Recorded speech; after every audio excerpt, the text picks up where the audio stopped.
The U.S. Deputy Secretary of State Kurt Campbell has said that Washington will prefer to recruit more STEM students from India and not China. The move comes amid growing security concerns in the U.S. and its efforts to limit Chinese nationals from accessing sensitive technology.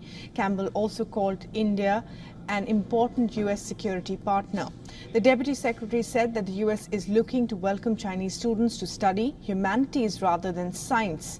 For years, Chinese nationals have been the largest international student cohort in the U.S. This despite a decline in the number of students heading to Washington due to COVID limitations and strained bilateral relations.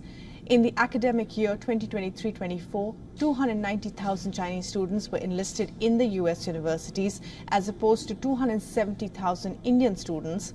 Experts claim that the security friction between Washington and Beijing has subjected Chinese students to unwarranted discrimination. In fact, under the Trump administration, the U.S. introduced the China Initiative. It focused on quote-unquote combating against Chinese espionage and intellectual property theft.